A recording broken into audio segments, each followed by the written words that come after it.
Okay, y'all. Here's what I hate to talk about. Here's part of my career that I'm not happy about, and unfortunately, it cost me a lot. And I would even say not only my safety, but health, and also relocating. Unfortunately, I had a hitman sent after me by the name of DEMETRIUS. HORRIDE. He's from Detroit. And this happened in 2021. That was the altercation that they didn't want to show in that video with that agent at the Simone Apartments, basically hiding the footage that I took a video of. You know what I'm saying? And they were doing that because they didn't want the people to find out who was involved. But this is one of the guys that was involved. He's a professional personal trainer.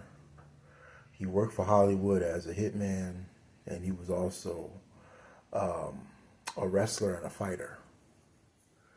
He trained particularly in punching and choking out the opponents, unfortunately.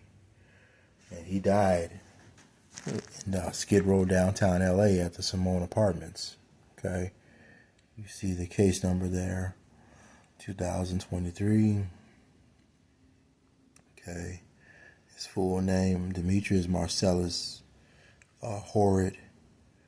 Well, they're saying the cause was fentanyl, cocaine, but he had, unfortunately, after the fight that we had, sustained life-threatening injuries. Okay, this is the guy that almost killed me, I hate to say it, by putting me in the submission hold and choking me to death. I was able to get out of that, but unfortunately, when I did do that, two other people attacked me. Two other women, actually. One big, huge one, and quite frankly, one small one.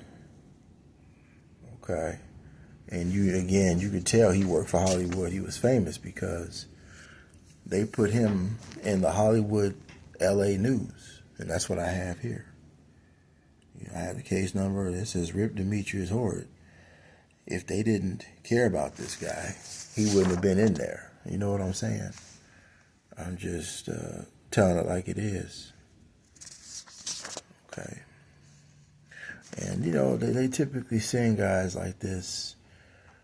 They dope them up on steroids so that they can be extremely strong and not feel any of the punishment that was dished out to him. But unfortunately, that's what killed him. He was in so much pain. You see the date there, 2/4/26. I printed this stuff out. I just recently found out about it. I mean, I heard that he had passed out on the street one time due to brain injuries from, quite frankly, the head punches. You know what I'm saying? But he was a strong motherfucker, man. He's evil. You know, a lot of people loved him. I didn't, but still, I hate to see a lot of my fights end in death, unfortunately. And this happened 2 years after the incident that we had. But he was, I'm going to be honest with you, he had even told me he was in pain. He was losing his sight because the fight lasted like 45 minutes, man.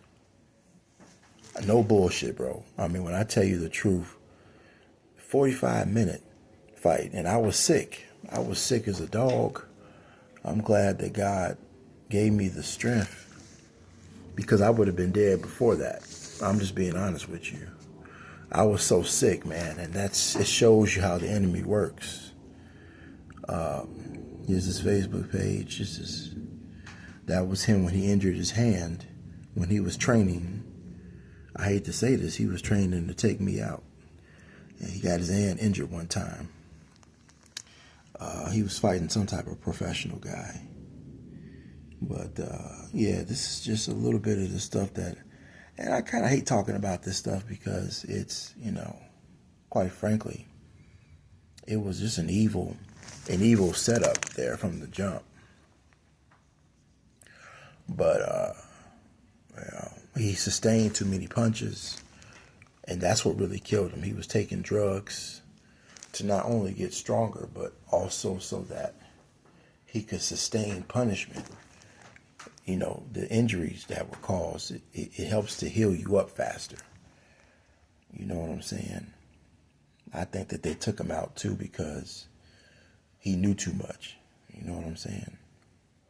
But I've shown you other guys who were assassins, like the guy that hit me in the back of the head with the stick. He ended up being killed. You know, I showed you a lot of these guys in the past. So I'm not hiding any information from you. You know what I'm saying? I mean, this fight was vicious, man. I flipped him over my head. I knocked him through the glass. I mean, his head bounced off the column. I mean, it was unbelievable. And I remember him putting me right behind when a girl hit me in the back of the head. I turned around and smacked her. He runs behind me and jumps on my back, puts me in a headlock. I break out of that, and we fight for like another 30 minutes, bro. And finally, I'm cornered with him and one big, huge, pardon my French, huge woman. She was over like 200 pounds, my height. You know, she might have been 6'2". She was huge. She pulls a gun out on me. You know what I'm saying? I mean, it was vicious, bro. And the people that worked there tried to cover all of this stuff up. But when he ended up dying, you know, it exposed what happened there. Some people said they were trying to kill me because I owned the Simone Apartments. You know, I had owned also on 7th and Flower, like that little mall area and shit. And so they sent a hitman over, and this nigga was strong. But you know, the fact that they would attack you when you're at your weakest, and God allowed me to knock the shit out of him. I hate to say it, but that's what ultimately killed him, believe it or not. I feel bad that it went down like that, but you know, when you're dealing with evil, this is what happens, man. So it is what it is.